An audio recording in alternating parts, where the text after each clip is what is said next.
What is going on, everybody? Cujo06241, along with my buddy, Vinny Brown. Vinny Brown. Yep. This is my seventh sports vlog. Uh, since I have a lot to cover, I got Vinny with me to help me out here. Without any further ado, let's get started. By the way, we're not gonna be wearing any jerseys, no gimmicks, nothing. It's like 2:12 a.m. and I just don't want to waste my time with the jerseys and whatever. But they will be back in my next vlog, I promise. Okay, so let's kick things off with football. The New England Patriots trade quarterback Ryan Mallett to the Houston Texans for a 2016 conditional seventh round draft pick. What do you think? I knew it was gonna be gone sooner or later. Yeah, I mean, like, all that talk of Ryan Mallett being traded, it was just a matter of time. I know they wanted at least like a third or fourth round pick for him, or second round. But Ryan Mallett, man, when you watch him in the preseason, he really wasn't that good. Like, he made a lot of mistakes. He didn't look comfortable, and he just didn't look like he just doesn't look like he's going to be a starting quarterback in the NFL. So, okay, Michael Sam got released by the Rams, and now he's with the Cowboys practice squad.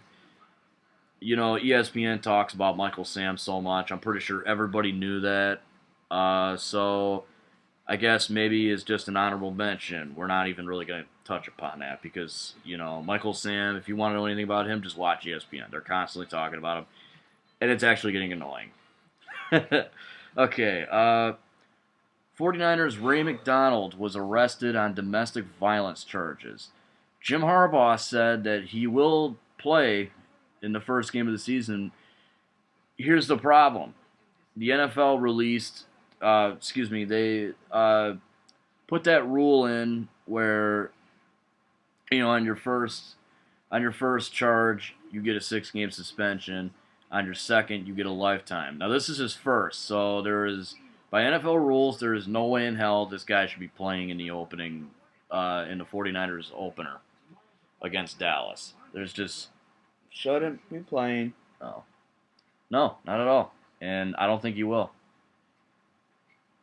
So, yeah. I, didn't really want to get into this, but Notre Dame beat the living hell out of Michigan. Last time that they're ever going to play each other, well, for now. I mean, they've had that before.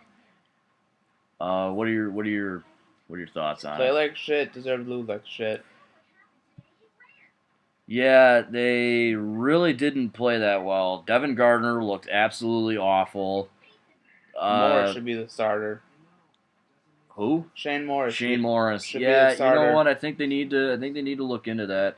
And I just don't know if Brady Hoke is the man anymore. I mean, I'm not gonna say, oh, let's fire him, right away. It's the beginning of his fourth year as the coach, but he needs to start winning the big ones. The big ones being against rivals. This is supposed to be the last time Notre Dame and Michigan are gonna play We'll each see him other. a few more times. I think we will. I think this whole the rivalry is over crap is just whatever, because this isn't the first time that they stopped playing. They've done it a few times and started playing again. But nonetheless, if this really is the last time, Michigan does win the series 24-17, and there's one tie, so that's all right. And I want to give this a mention. Oregon beat the living hell out of Michigan State, 45-27. Now that might not seem like a big score, but That's an 18-point victory. First of all, it's 18. Wait, is it 45, 20? Yeah, it is. But here's the thing: Oregon held Michigan State scoreless in the second half of the game. They outscored them 28-0. 28 nothing. No, 28-3 because Michigan State scored. They got a field goal. It was 27-18 at one time. So 28-3. Bad day for the Big Ten. Bad day for the Big Ten. And I want to give this a little mention. Ohio State got upset by Virginia Tech today. Yeah, I couldn't believe it. I mean, I could because Ohio State doesn't look that good. JT Barrett just doesn't look like he's ready to take the starter. mantle. Yeah. Um, it was really I couldn't believe it. It was hard. I turned the game off. We turned the game off. We watched the Notre Dame Michigan game together. We turned it off. Said, forget it. This is bullshit. We're not watching. We started playing Shaolin Monks. I also want to give this a little shout out. McNeese State gave Nebraska a fight today. They did. Yeah, and that's also a bad sign for the Big Ten. So hopefully next week will be better. Yeah. Seattle, NFL has officially been kicked off last Thursday.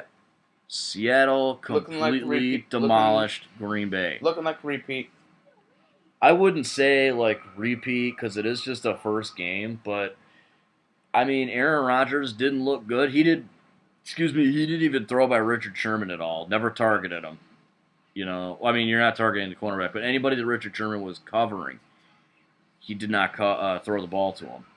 I mean that says a lot. You want to still say that Richard Sherman is not the best cornerback in the game? I like Darrelle Revis, and I think he's a great one. Also, Patrick Peterson is a really good cornerback, but I'm sorry, Richard Sherman is at the top right now. So, yeah, Seattle completely demolished them. I don't remember what the score was. 36-16. Yeah. Sure wasn't 39-16? 36-16 final. Okay, yeah. So Seattle's looking good. Green Bay, not so much. All right, we're moving on to baseball now. The Chicago White Sox trade Adam Dunn to the Oakland A's and Alejandro De Aza to the Baltimore Orioles. What are your thoughts on this? We don't have to deal with them no more.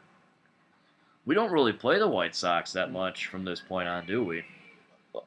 I don't know. I think we might have one more meeting with them, and that's about it. I don't know. I'll have to check the schedule, but I think Oakland really needed that power bat because Johnny Gomes, I don't know what he's doing in Oakland, and that's kind of a bad thing because if he was doing anything good, they're actually really struggling right now. They occupy the first wild card spot because LA has just been tearing them a new one. The West is the Angels' division. I think the Angels are going to take the West this year. They have all that talent. It's finally being put to use. Please beat Casey in the first round if you play them. Well, let's just hope the Tigers can pass Kansas City up. Because right now it's not looking good. They're 2 games back. They got one more game against the Giants. Then they play Kansas City. That's going to be the time to hammer. You got to break them down. Yeah, you got to sweep them if you want to take a 1-game lead in the Central, which is definitely possible because I think they're playing them in Comerica. So hopefully that series goes in the way of the Tigers. I guess we just kind of covered the Tigers too. But I think Oakland needed a power bat because, as I was saying, Johnny Gomes wasn't really doing much. I don't know what he's doing, to be honest.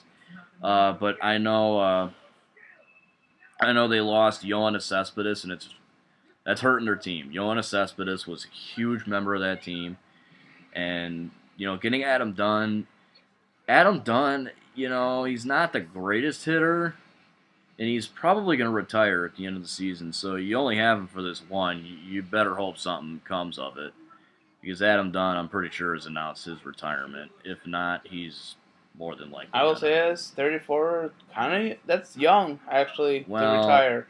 Yeah. It's his choice. He obviously doesn't want to play anymore, so... Okay, the Philadelphia Phillies pitch a combined no-hitter against the Atlanta Braves. I personally was pretty pissed because I feel like Cole Hamels should have finished that game. This is why I hate the National League having their pitchers bat. It's stupid. It's just asking for trouble. It's almost an automatic out half the time. All a pitcher really does is bunt, and they're not normally good hitters. So I think that's why the National League, should go DH needs to get a DH. I think that's just, I don't know. It's just stupid. But anyway, yeah, they pinch hit Cole Hamels, and then the relievers all the way to Jonathan Papelbon, who locked down the win. I'm not sure what the score was. It was 3-0. 3-0. So he got a save out of it. They ended up pitching in a no-hitter. really cool. I was happy to hear that the Phillies ended up hitting a no-hitter. Excuse me, pitching a no-hitter. I can't talk today. You guys notice that? I just can't talk today. I don't know why. But, they pitched a no-hitter. Really cool. I'm not the biggest Atlanta fan, and I'm not even really a Phillies fan. It was just cool to see. But personally, my biggest pet peeve is that it had to be a combine because they pinch hit. Cole Hamels, and I think it's stupid. Clayton Kershaw only needed 90 pitches when he got his second of his career this year against the Rockies. Only 90 pitches. Yeah. Well, that's Clayton Kershaw. He's the best pitcher in baseball right now. So, all right, hockey. I just heard about this today. The Red Wings have invited defenseman Rafael Diaz to their team training camp. He has not accepted the invitation as of right now, but it would be nice to be able to hopefully get this guy. He's something the Red Wings were looking for in the free agency department, a right-handed shooting defenseman. And I know I've heard rumors that they're going to make a trade to Philadelphia to get Mike Green. I would totally love Washington. that. What did I say? Philadelphia. Oh, my God. Wow. See, I can't talk. There you go. Yeah, okay. Washington, the Capitals. They were going to make a trade to Washington. I've heard rumors that they were going to do this to get Mike Green. It'd be really nice. And that would be, but it'd be cool to have him and whoever Rafael Diaz is. I know he played for Montreal, Vancouver, and New York. I think he's played for more than that, but he's got he's a decent player. He has a -5. He had a -5 rating last year, which isn't good. But you know what? Hey, it's not that bad, Yeah, that's true. There's plenty worse. I've seen worse. But anyway, I would like to get this guy because he is what the Red Wings need, a right-handed shooting defenseman. It'd be cool to have if they can't get a hold of Mike Green or anywhere else, Yeah. So, all in all, I'm really excited. I hope he accepts the invitation. Okay, last but not least, Team USA is just tearing it up in the FIBA tournament. They went 4-0 in the preliminary thing, like pre-elimination. Now they just today eliminated Mexico. They just eliminated Mexico. They completely demolished them, 88-63 or 88 something something like that. 88 to 63 or something. I don't know what the score was, but it was total annihilation. So they advanced to the second round. They're going to play Slovenia on Tuesday. Blowout. Hopefully. I think the only team that can really stand up to the United States, though, really is Spain. Honestly. Yeah. Spain's got Serge Ibaka. And the Gasol brothers. And, Pau Gasol and Marc Gasol, yeah. So that'll be good. But the USA has Kyrie Irving, Derrick Rose, Anthony Davis, Stephen Curry, James Harden. Whew. I mean, they're stacked. They got a hell of a team. And, yeah. 8-0, and they're going to win the gold again. 8, I don't know about 8. No, they're 5. They went 4-0 in preliminary, and yeah. Well, I think they're going to go undefeated because I don't see nobody touching They have them. to at this point if they want to win the tournament. So, all right, that's basically all we have. This video doesn't seem that long. I thought it'd be longer. All right, well, for Vinny Brown, I'm Cujo06241, and we are signing out.